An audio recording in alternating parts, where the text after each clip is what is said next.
నమస్తే, welcome to political circle. Lok Sabha ఎన్నికలు సమీపిస్తుండటంతో Telangana BJP party దూకుడు పెంచింది. అసెంబ్లీ ఎన్నికల గెలుపు జోష్తో పార్లమెంట్ ఎన్నికల్లో సత్తా చాటాలని భావిస్తుంది. మొత్తం 17 ఎంపీ సీట్లలో సగానికి పైగా సీట్లు దక్కించుకోవాలంటూ వ్యూహరచన చేస్తుంది. ఇప్పటికే పలువురు సిట్టింగ్లకు బీజేపీ అధిష్టానం గ్రీన్ సిగ్నల్ ఇచ్చినట్లు తెలుస్తుంది. అలాగే మరికొన్ని సీట్లపై హైకమాండ్ కసరత్తు చేస్తుంది. ఈ మేరకు రాష్ట్ర నాయకత్వం నుంచి నివేదిక కూడా అందినట్లు తెలుస్తుంది. అటు కాంగ్రెస్, బీఆర్ఎస్ కంటే ఎక్కువ స్థానాలు గెలిచేలా బీజేపీ టార్గెట్ పెట్టుకుంది. ఇప్పటికే విజయ సంకల్ప యాత్రతో తెలంగాణ భారతీయ జనతా పార్టీ లోక్సభ ఎన్నికల కోసం మొదటి దశ ప్రచారాన్ని కొనసాగిస్తుంది. అలాగే ఈ నెల 4, 5వ తేదీల్లో ప్రధాని మోడీ తెలంగాణలో పర్యటించబోతున్నారు.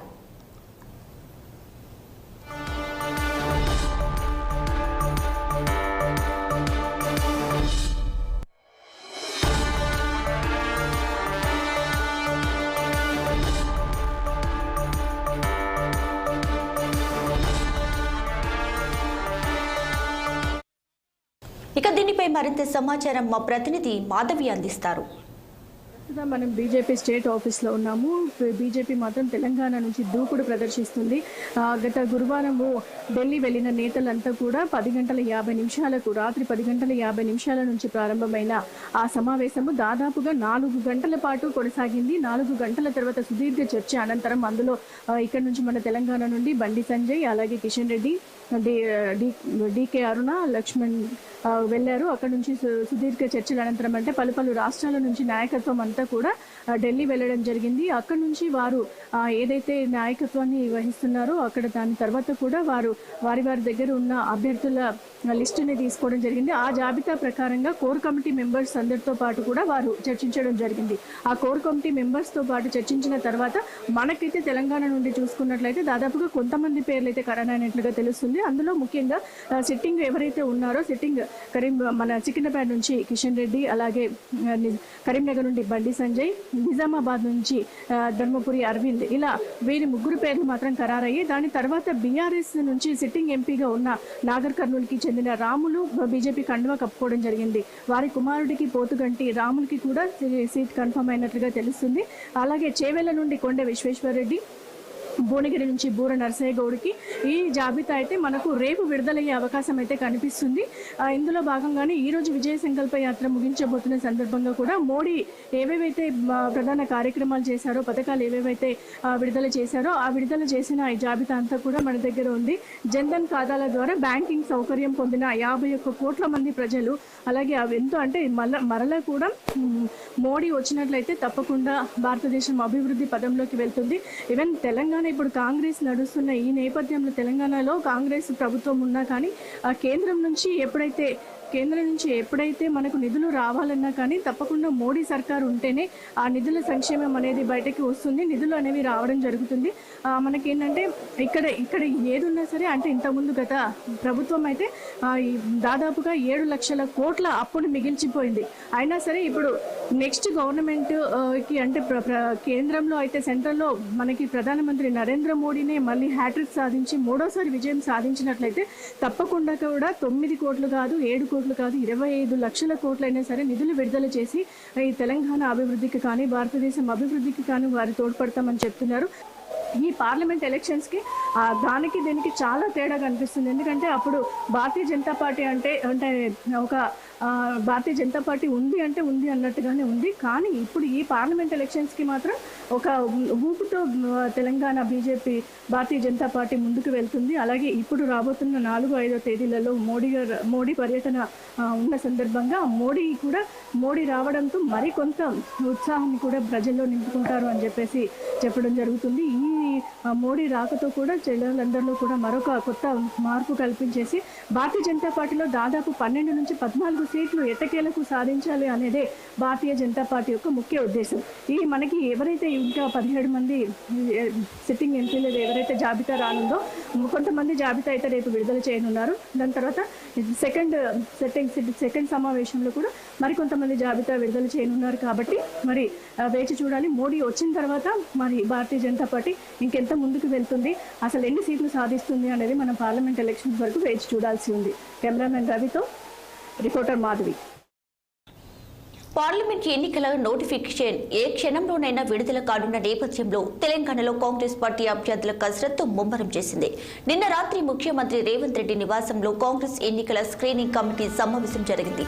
ఈ సమావేశానికి screening committee chairman Harish Chaudhary, Congress incharge Deepadas Munshi, CM Revanth Reddy, committee సభ్యులు హాజరయ్యారు.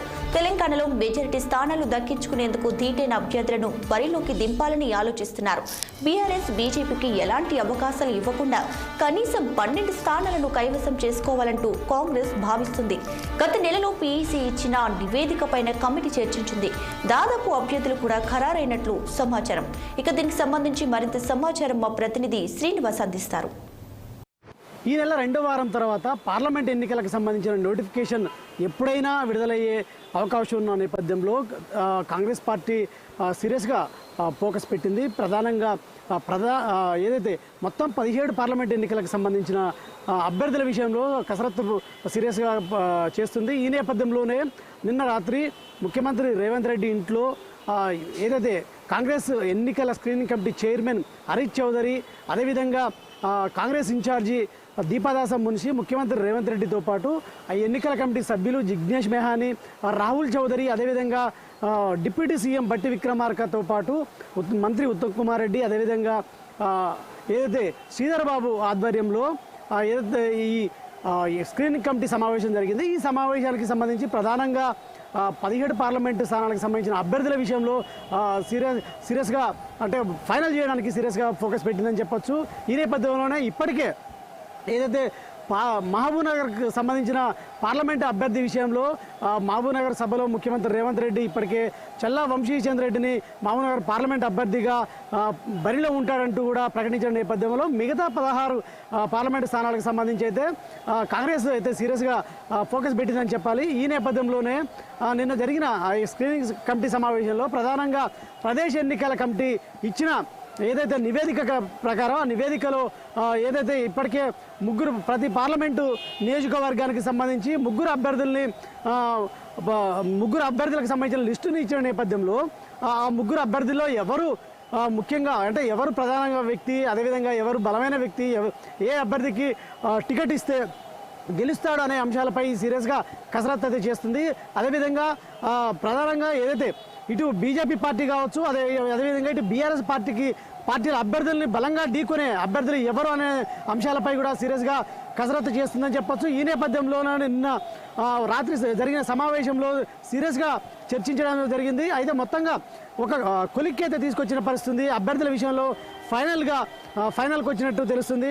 ఈ నేపథ్యంలోనే ఏదైతే పార్లమెంట్కి సంబంధించిన నోటిఫికేషన్ విడుదల కంటే ముందే కూడా అభ్యర్థులను ప్రకటించే అవకాశం ఉంది. అంటే ఏదైతే ఇండియా కూటమిలో అభ్యర్థులకు సంబంధించి ఏదైతే ఇండియా కూటమి ప్రకటించే అవకాశం ఉన్న నేపథ్యంలో ఇటు తెలంగాణ విషయంలో పార్లమెంట్ అభ్యర్థుల విషయంలో కాంగ్రెస్ అయితే సీరియస్గా అంటే ఏదైతే చర్చ చేసిందని చెప్పొచ్చు. నిన్న జరిగిన స్క్రీనింగ్ కమిటీ సమావేశంలో ఈ నేపథ్యంలోనే ఇప్పుడైతే అంటే 2 దఫాలుగా 3 దఫాలుగా కూడా ఇండియా కూటమి అభ్యర్థులను ప్రకటిస్తుందని తెలుస్తున్నప్పటికీ మరి మొదటి దఫాలో ఇండియా కూటమికి సంబంధించిన అభ్యర్థులని ప్రకటిస్తుందా, అదేవిధంగా ఒకవేళ ప్రకటిస్తే ఎంతమంది అభ్యర్థులను ప్రకటిస్తుంది, అదేవిధంగా రెండో కూటమిలో ఎంతమంది రెండో లిస్టులో ఎంతమందిని ప్రకటిస్తుంది అనేది కూడా చూడాల్సిన అంశం ఉంది. మొత్తంగా అయితే ఈ 17 పార్లమెంట్కి సంబంధించిన అంశాలపై మాత్రం అభ్యర్థుల విషయంలో అయితే ఏదైతే కొలిక్కి వచ్చినట్టు తెలుస్తుంది. ఎప్పుడైనా సరే ఈ ఎన్నికల నోటిఫికేషన్ కంటే ముందు ఎప్పుడైనా సరే అభ్యర్థులను అయితే తెలంగాణకు సంబంధించిన పార్లమెంట్ అభ్యర్థులు ప్రకటించే అవకాశం ఉందని చెప్పొచ్చు. కెమెరామెన్ రవితో శ్రీనివాస్, 6 టీవీ, గాంధీభవన్ నుండి. పార్లమెంట్ ఎన్నికల నేపథ్యంలో మహబూబ్ నగర్లో త్రిముఖ పోరు నడుస్తుంది. Nagar Kurnool sitting MP Ramulu BRS నుంచి బీజేపీలోకి చేరారు. దీంతో ఆయన కుమారుడికి బీజేపీ నుంచి టికెట్ కన్ఫర్మ్ అయిందంటూ ప్రచారం జరుగుతుంది. మరోవైపు Mahabubnagar MP ticket BJP జాతీయ ఉపాధ్యక్షురాలు డీకే అరుణ దాదాపుగా ఖరారైందంటూ చెప్పుకుంటున్నారు. టికెట్ ఆశించిన సీనియర్ నేత జితేందర్ రెడ్డికి నిరాశ తప్పేలా లేదు. ఈ మేరకు ఆయన చేసిన ట్వీట్ కూడా చర్చనీయాంశమైంది. ఎన్నికలకు ముందు what to-do what not to-do అనడం దేనికి సంకేతమని చర్చించుకుంటున్నారు. ఇక మరో నేత శాంతి కుమార్ సైతం మహబూబ్ నగర్ ఎంపీ టికెట్ ఆశిస్తున్నట్లు తెలుస్తుంది. దీంతో త్రిముఖ పోరులో ఎవరికి టికెట్ కేటాయిస్తారన్నది ఆసక్తికరంగా మారింది.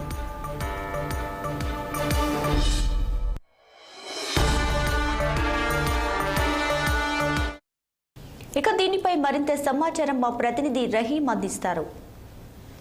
ఎన్నికల తర్వాత పార్లమెంట్ ఎన్నికలు దగ్గర పడే కొద్దీ అన్ని ప్రధాన పార్టీలు ఏదైతే బీజేపీ కావచ్చు, కాంగ్రెస్ కావచ్చు, నేషనల్ అలాగే రాష్ట్ర పార్టీలు బీఆర్ఎస్ పార్టీలు కావచ్చు పార్లమెంట్ టికెట్ల కోసం కసరత్తు ఏర్పాటు చేస్తున్నారు.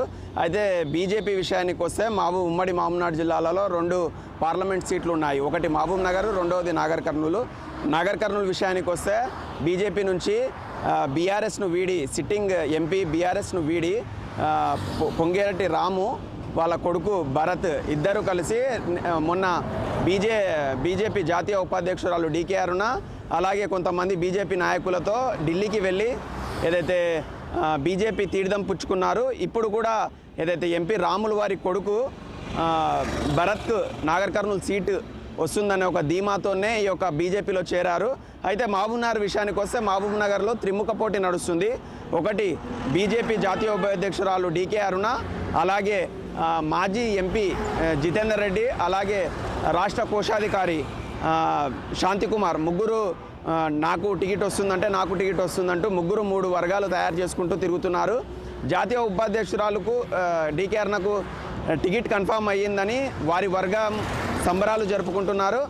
ఏదైతే మాజీ మంత్రి జితేందర్ రెడ్డి వారి యొక్క ట్విట్టర్లో వాట్ నాటుడు అని ఒక కామెంట్ చేశారు. అంటే ఎటు వెళ్ళే సిచ్యువేషన్ లేదు అన్నట్లు ఒక కామెంట్ అయితే పెట్టారు.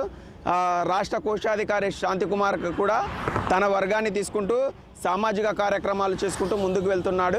ఇది ఓవరాల్గా బీజేపీ నుంచి ఉమ్మడి మహబూబ్నగర్ జిల్లా 2 సీట్లకు పార్లమెంట్ సీట్లకు జరుగుతున్న ఏర్పాట్లు. చూద్దాం ఎవరికి సీట్ వస్తుందో వేచి చూడాల్సిందే. ఇది ఇక్కడున్న పరిస్థితి. కెమెరా పర్సన్ షౌకత్తో రహీం, 6 టీవీ, మహబూబ్ నగర్ నుంచి. ఎన్నికల వేళ ఏపీలో జంపింగ్ జపాంగ్ పొగలు సెగలు కాకుతున్నాయి. ఆ పార్టీ నుంచి ఈ పార్టీలోకి, ఈ పార్టీ నుంచి ఆ పార్టీలోకి నేతల వలసలు సలసల కాగుతున్నాయి. టికెట్ రాలేదని కొందరు, తారున్న పార్టీలో ప్రాధాన్యం లేదని మరికొందరు, అధినేతకు అస్సలు మేనేజ్మెంట్ స్కిల్స్ లేవని మరికొందరు.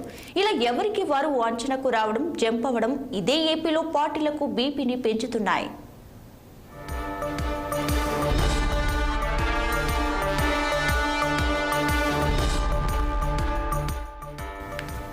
నిన్నటికి నిన్న కాపు ఉద్యమ నాయకుడు ముద్రగడ పద్మనాభం కుమారుడు, Janasena PAC committee member Mudragada Suryaprakash YCP fan కింద సేద తీరారు.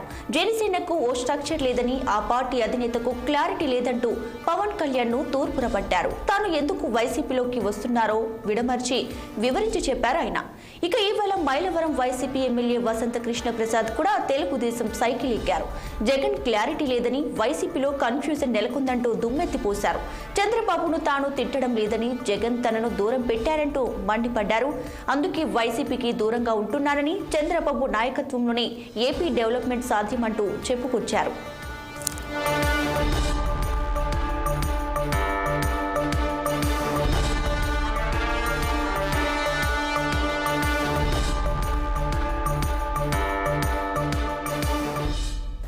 వీళ్లే కాదు, అటు నుంచి ఇటు వచ్చే వాళ్ళు, ఇటు నుంచి అటు వెళ్లే వాళ్ళు ఇంకెంతమంది ఉన్నారంటూ ప్రచారం చేసే వాళ్ళు లేకపోలేదు.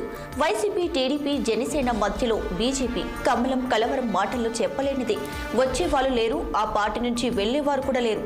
ఎటూ తేల్చుకోలేని ఓ సందిగ్ధ అవస్థ కాషాయం పార్టీది. ఇలా ఎలా చూసుకున్నా పార్టీల మధ్య జరుగుతున్న ఈ కలకలం, నాయకుల మధ్య జరుగుతున్న ఓ అంతర్యుద్ధం వలసలకు కేంద్రమవుతుంది. ఎన్నికల వేళ వేడి పుట్టిస్తుంది. మరి సార్వత్రిక ఎన్నికల సమయం ఇంకా సమీపిస్తున్న సమయానికి మరెన్ని చిత్రాలు చిత్రంగా మారుతాయో, మరెన్ని విచిత్రాలు వింతలు పుట్టిస్తాయో వేచి చూడాలి.